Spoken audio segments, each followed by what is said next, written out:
Isang beses lang tayo mabubuhay sa mundo. Kaya naman, dapat sulitin mo na ang bawat segundo nito. Gawin mo lang palagi yung mga bagay na tingin mo magpapasaya sa'yo. Puntahan yung mga lugar na gusto makita ng mga mata mo. Kasi isang beses lang, oo, isang beses lang, tayo may pagkakataon dumaan sa kalsada ng buhay na hindi mo na mababalikan. Dahil habang tumatanda tayo, meron tayong isang bagay na malimit na kakaligtaan. Yun ay maglaan ng oras para sa sarili nating kaligayahan.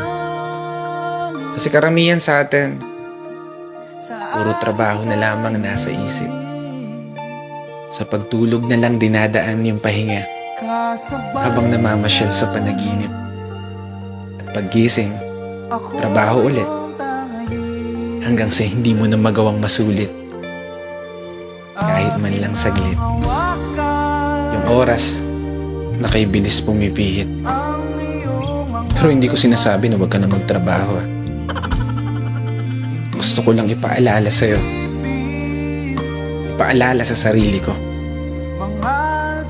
kapag dumating na yung araw na hindi mo na magagawang iakbang ang mga paa mo,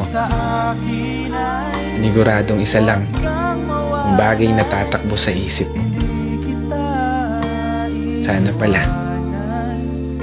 ginawa ko na yung mga bagay na gusto ko. Sana pala sinulit ko na yung mga oras na meron ako. Kaya hindi pa huli, may pagkakataon ka pa. Hanggat hindi nagpaparamdam si Lord, wala ka pang dapat ipag-alala. Hanggat hindi ka pa tumatago sa pintuan, wala kang dapat ipangamba. Dahil hanggat humihinga ka, magagawa mo pa. Gawin lahat ng mga bagay na gusto mo, basta masaya ka. Walang makakapigil sa'yo. Buhay mo yan.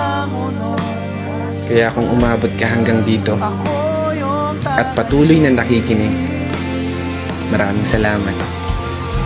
Dahil gaya mo, ginagawa ko lang din kung ano yung pangarap ko. Minsan ako masaya. Sa paraan na to, magawa kong may bahagi sa iba.